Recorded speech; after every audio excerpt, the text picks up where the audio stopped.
Welcome back to the Business of What's Next. I'm your host, Matthew Shipp.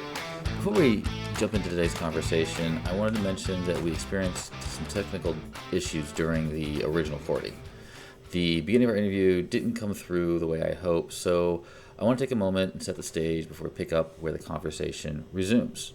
I spoke with Yocheved Belsky, founder of Clear Square Group, and an executive coach who works with leaders to help them navigate growth, improve team performance, and create healthier organizations. Our conversation explores what really causes friction inside a business.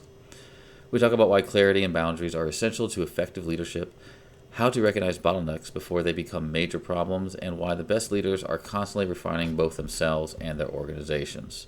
This is going to be a valuable listen for anyone responsible for leading a team.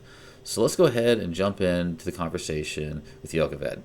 We were talking earlier, and you are a teacher turned executive coach. So I'm really curious, how did your experience as a teacher and charter school superintendent, I think you told me about that as well, shape the way you coach executive leaders today? So to me, it took quite of conversations from other people asking me, Yocheved, like, where's the alignment? Like, how do you go from this to this to that? And to me, it was always simple. The common denominator of everything that I've done is helping people do it better.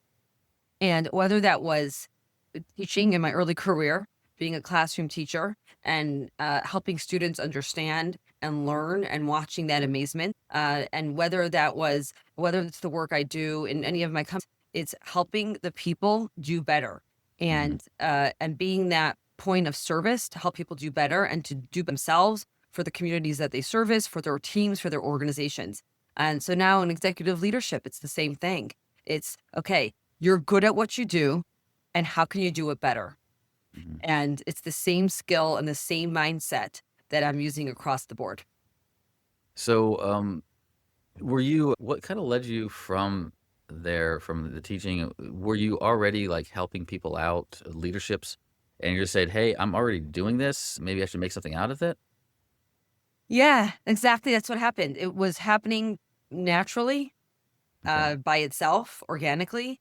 And I realized that what I should be doing. I've had moments of inspiration or of other people telling me, why aren't you doing this? Like you could be helping more people, or why aren't you doing this officially? Like tell more people why you're doing this. I've helped companies who would ask me at the side while I was even working full time running a school as a superintendent. Had a company at the side said, "Hey, I want to hire you to help me do this," and I'm like, "Why?" Hmm. And they're like, "Well, you can help us with this." And so that's where it started. It started by request and being asked to help. And I think that's something that everybody really you hear about it, but Mm-hmm. it takes some time to internalize that. We're something that we do easy or something that we just tried so hard to learn or perfect in ourselves. And we just now become good at it. We could do it in our sleep, but someone else is working on another area in their life, and they then can use that, and that's something that you can go up and show up in the world and help people, and sell it. I like how people saw value in you in a way, and you're like, it took them to tell you, like, you have something valuable here that you're already doing naturally, and kind of bring it forward. So when they finally convinced you that maybe you should pursue this, what was the next like flood of, oh my gosh, what do I have to do to make turn this into a business, a product, a service to make it happen? Was that overwhelming in any way, or was it a very natural transition? So it was natural because the inhibitors are natural too. So I'm going to say it straight up. And that is as much as I was getting the feedback and have done it, and I've worked with companies and teams Hmm. and, spotty, as it came to me or a request came. And for me, then it was the mindset. Because I go Hmm. really deep into myself, I had to get very deep clarity. What is it that I am offering to people? Not just in terms of, okay, like when you're setting up a business, okay, what are you selling in terms of a package? But really, what is it? What's the value that I'm offering? And then Hmm. the next step is, okay, who do I want to offer that to? Who do I want to reach out to? Who do I want to contact me? Who do I want to attract? And those were deep reflections for me. And I think for every business owner, it's Hmm. always that reflection of what am I doing? What is my offer? Where's my value? And who do I want to be servicing? And I think that's key in any success, no matter if you're a service industry, a product industry, is getting that clarity. And any clarity that you have, there will always be something that's going to come up in life, either a person or event that you're going to question it and be like, should I really be doing this? Am I really showing up in the world this way? Should I be selling this? Do I want to get involved in this? Or within yourself. And then you're going to just go deeper in yourself and remind yourself of conversations that you have, the points of success that you have, the value that you started with, and see, okay, do I need to refine what I'm doing? Use it Hmm. as a point of reflection to then say, this is what I could take, this is what I do well, and how can I build on it to become better in what I'm doing? Ah, that's great. I love that. I love the part of the refining. I mean, I feel like what I do is I'm constantly refining it, and I really like that. I think that's what part of it. What helps keeps me going is that constant improvement of what you do to help others. And I think helping others is driving that continuous improvement. So it's a good cycle to be in. And as far as like I came out with this the opposite direction. I had a problem or a solution search of a problem for a long time. And it took a long time to turn that. So I didn't have people saying, "Oh, you need to do this." I was like, I have something I discovered that helps people. They don't know about it. How do I make them discover it? So there are different ways, but I think with you said the refining piece, you can turn that even if you accidentally come out the wrong side of this and you have a solution search of a problem, you can refine that solution to help solve a problem. So I'm just kind of reaching out there for those people like me that are like that are maybe have a cool solution, but it doesn't solve a problem for anybody yet. But there is a way out. So, and I really liked how you came back to refining that and constant and continuous improvement. Once you get into that loop, I think it's for me, it's a big driver. I don't know if it's the same for you. Yeah.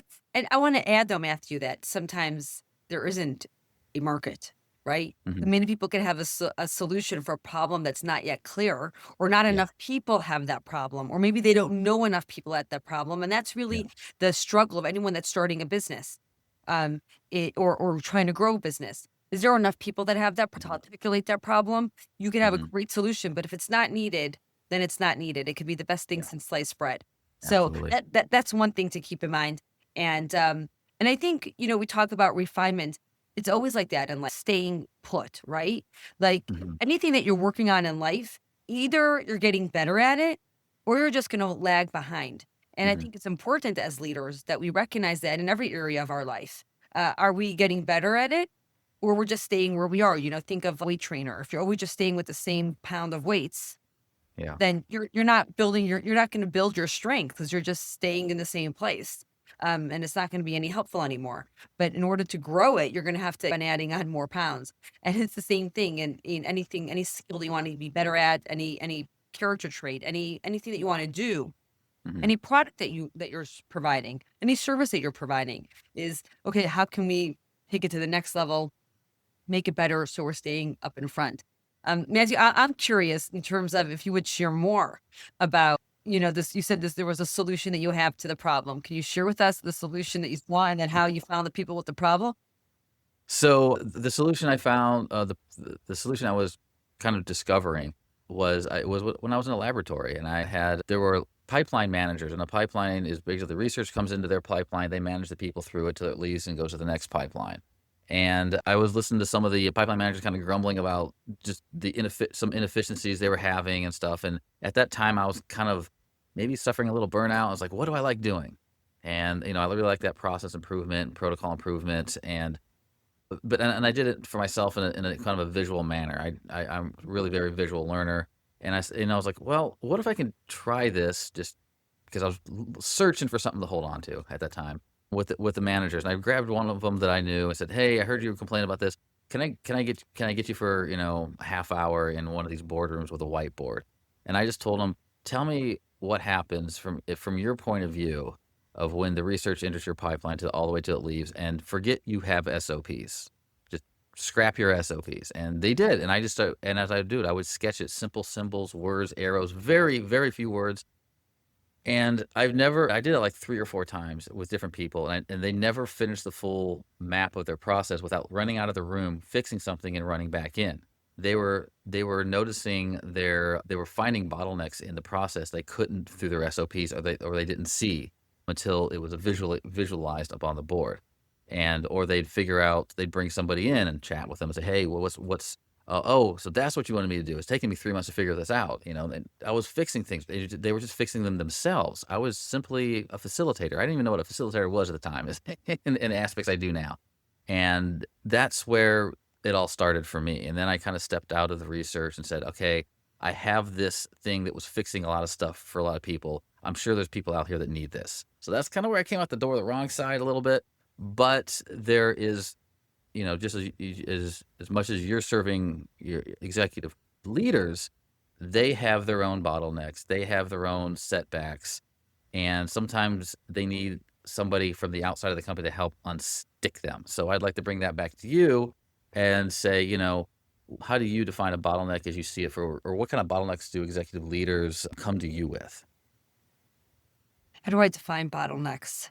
Bottlenecks is usually something where a leader who makes decisions and wants things to move fast and efficiently all of a sudden has something that's sitting on their mind and renting too much space in their brain Mhm, and emotions and wherewithal. And why is this not working out? And that bottleneck, that challenge, that friction could could show up in many different ways.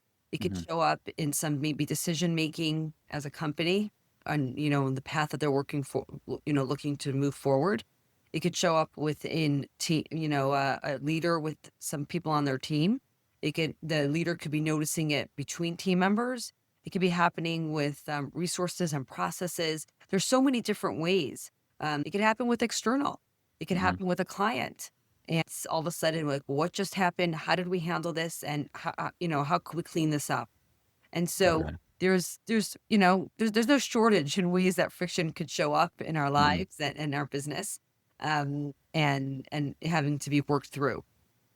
So what are some, give us a couple examples of early warning signs when they're like, a lot of times people come to you like, something's not working. I don't know what it is, but we need to get through it because everything's slowing down in the business. So what are some of the early signs you see from some of these leaders? That, Some of the early signs is that can easily be ignored because it's not the be Mhm, all tell all as much as a red flag, like note it. mhm, Maybe an odd conversation with an employee or even a client, mhm, but an odd conversation with an employee where you left the conversation and something felt off. And it was like, okay, that's fine. But then if you're just going to see a pattern of something happening maybe a couple months later or a couple weeks later, or even if it's not with you, but it happens with something else, then it's like, what's happening? Do I need mhm, to look deeper and see what's happening there? And sometimes, we've seen that with a leader they could ignore it and then until it becomes so stark in their face, they can't deal with it because there's so many other balls in the air and so many other things that they're juggling. But the biggest warning, I don't want to say warning, but the biggest tip that I would give a leader listening to this in terms of, oh my goodness, what am I looking for? Don't be hypervigilant. Not everything is going to be catastrophic or, become a future friction. But make notations, put it away. Make a notation, maybe call HR, have them write a mhm, note to keep tabs of what's happening. Or make a mental note and maybe I need to bring something up in a team meeting, or what I need to deal with now, what can I get ahead of? And the second that that leader gets the clarity that there's something actually wrong here, it's no longer a a hearsay or mhm, a hunch or just a gut feeling, but they actually see friction maybe between a manager and an employee. Or something going on in that department or that with that team mhm, is don't push it off. Deal with mhm, it right then because right away, if it's dealt with, you're much it's much easier to clean up the morale, the culture, and get it right back on track. Because think if you're driving on a road and Hmm. if you didn't listen to the GPS and you got off the highway and you started going, the further you go off and the longer you're off, the harder it's gonna go back to get take to get you back on the highway. And so if you get a little off, it's fine. You go off the exit, let's do a correct, and then let's get back on. So it's important that things are dealt with and not simmering because then it just takes up too much time and energy of everybody and especially of the leader. So we mentioned that earlier in other talk that I asked you kind of naively. So is it usually a process problem or a people problem? You kind of scowled at me like, Matt, it's both. So, which you're right, it is. But what do you see, like in your example? How is it the process that tends to cause the people problem, or can a people problem exist without the process? Yes, to both. It could be a Okay. process problem without the people, and it could be a people's problem with a good process. Okay. And if I would go back to my common denominator of things, because I like to look for patterns, right? Hmm. So if we're looking for the common denominator when there's a people problem or a process problem, Hmm.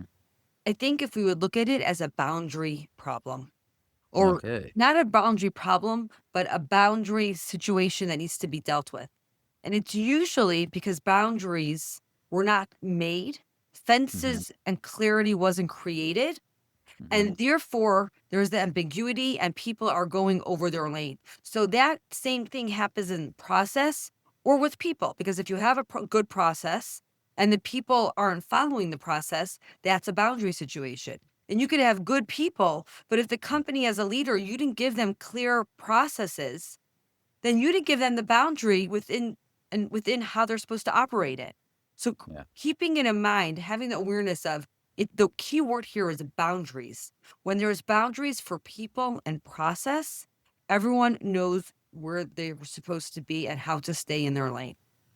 Yeah. So, how could a leader reset boundaries without kind of blowing up the trust or morale within a team? Because people hate change, even if the change is for the better. How do you help them navigate that? So that's one of the things when I work with leaders, when we once we identify where the issue is. Where's the friction? Is it the people, the process? And it could be, a combination of just in whatever what we're dealing with. The key here is then to look at it from a different perspective. Hmm. Um, Look at it from a different angle.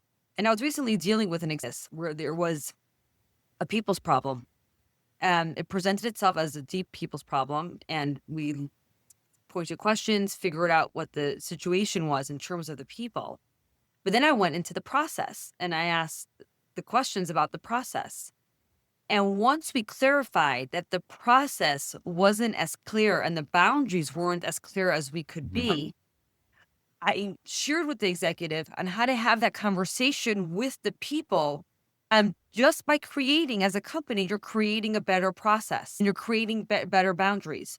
So when the conversation started with anxiety almost, or how am I going to deal with this, or what, because it's so high stakes. You're talking about, you know, a leader dealing with other leaders within their company.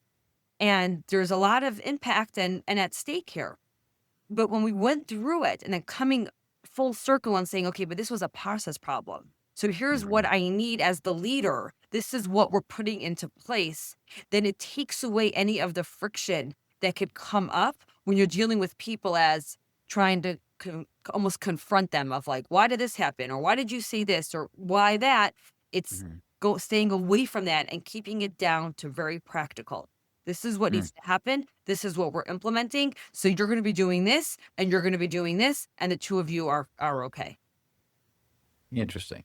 So you got into the process with the teams, and this is kind of where I get to geek out a little bit. So this is akin. You said, and you also mentioned that the leader says, "This is what I need."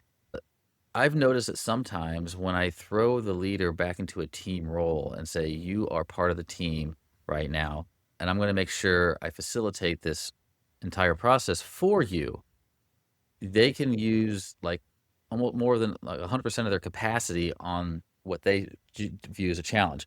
If the team isn't clear, I'll have them what I call as an expert interview, where they will, you know, get up in front, be a leader for a moment, explain, be a leader from the perspective of like bringing everybody into the company. Here's what I'm seeing. Here's where my challenges are. Being very, very, very vulnerable. Then they step back into the team.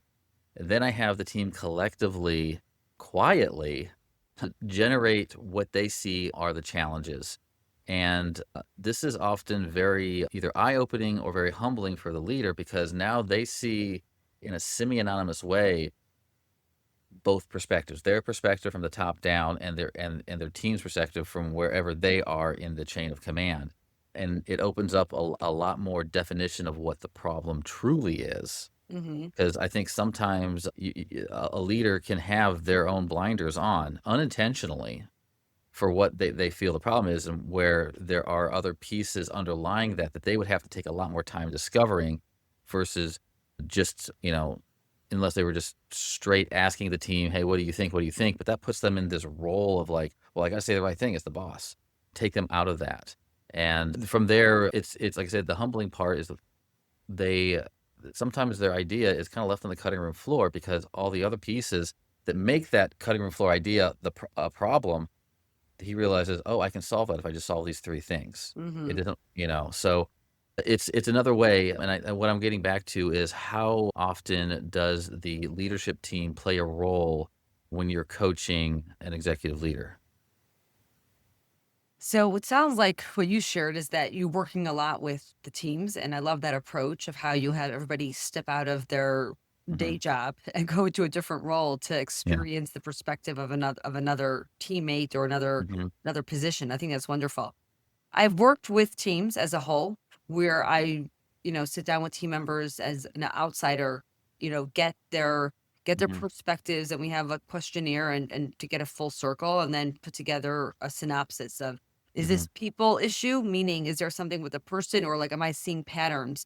Like, is it a few people on the team are saying it? Hmm. By and large, I work mostly with the executive themselves. Yeah. My philosophy is all change and all, for the better or for worse, is a responsibility of the leader. Yes. And you can have sour apples, and they can't be Mhm. moved. You're stuck with them. Mhm. Meaning that you can't get them to do something, or you're not gonna be able to create environment to become Mhm. successful or to change. However, then it's always back on the leader. Did Yeah. you not hire correctly? Did you Mhm. not create the right environment for them?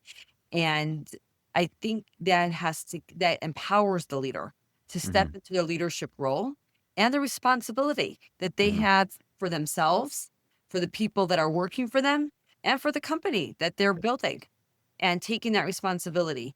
And what I find is that many times when talking to executives and Mhm. leaders, they are saying, "Oh, but this person isn't," like, almost like, I don't want to say the blame game, but like, this person isn't showing up.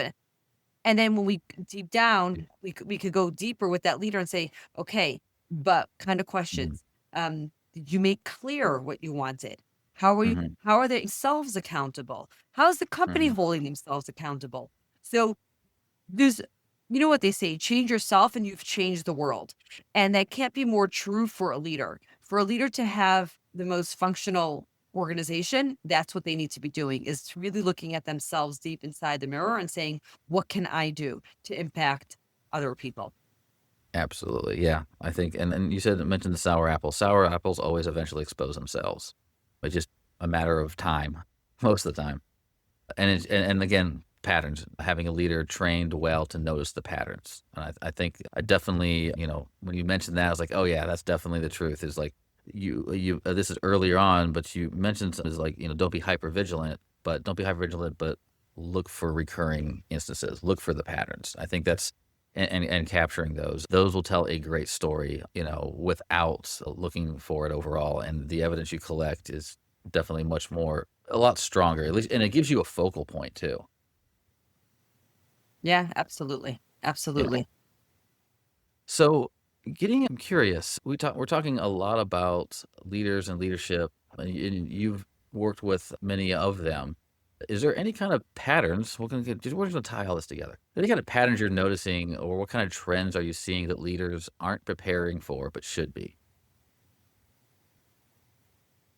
I think they should be prepared for the concept that even if you have the right people and even if you have the right processes, there's going to be something, there's going to be bumps. Mhm. And be prepared to know that you're going to be unprepared for something that's going to happen, whether that's within your organization, whether that's with a person in your organization that something's going to change, or Mhm. within the environment that you're working within. I would say though, Matthew, that most leaders are equipped with that mindset that they are ready for understanding that curveballs come in and they Mhm. could then deal with it. Yeah.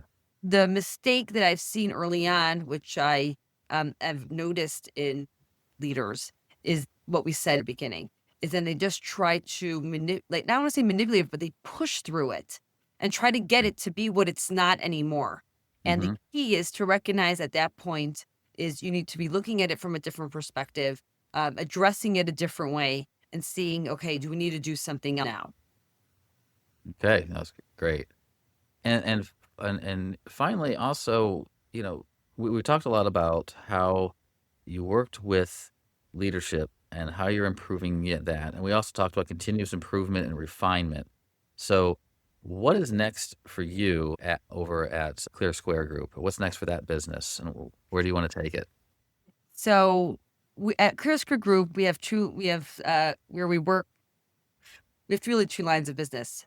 We work with nonprofits and social service organizations and educational institutions. We work with Mhm. them in their processes of contracting with the government, accessing grant dollars, and that whole bit. Mhm. Uh, we are always looking to making sure that we're having the best people on the team, Mhm. and that's how we're actually focusing on that right now. In M Square Learning, where we're servicing schools directly, we've done some recent hires to expand the quality schools that we're servicing. Mhm. And for myself at Clear School Group is making sure that I, as a leader, um, are there so my team can be successful and are get the services that they need and feel successful. And specifically for myself is never ending a quest for learning, reaching out and learning from the best and operating with other people and always seeing and reflecting on how can I be as better leader for my teams and then for the clients that I service directly. Awesome. So, if there's any leaders out there that identify with what we've been talking about, and maybe saying, "Hey, this is me right now." How would they find you? The best place is you can find me on LinkedIn, Yocheved Belsky. My website is clearsquaregroup.com. That's three words of clearsquaregroup.com. And you can contact me directly from there. And I'd love to speak with anybody that this message resonates with. Oh, that's awesome. Yeah, we'll have this in the show notes as well to find you and reach out immediately. And then I really liked in the end here. This has been really nice talking to somebody, and I like really how you coined it way in the beginning is helping people do it better or helping people do better. And sometimes I think a leader can be very look looking inward, like, "How can I be better? How can I be better?" And putting it all on them, but opening that door to somebody as a guide it'd be very impactful for you personally and your anxiety or your capacity and moving your team forward with the right kind of touch. And I've seen it working with teams with the leader, and you've demonstrated it here how working with the leader for the team for the business and having that extra outside piece is can be very beneficial to the leader, to the team, to the whole community that's working under them. And and how that can almost passively improve the culture. Yocheved, I've really had a great time talking. I could probably go on. I have little tangents. I had to put little X's on because I'm like, nope, gotta keep going. So maybe we'll get to talk again soon. But I really enjoyed having you on the show today, and I hope others have too. Again, thank you very much.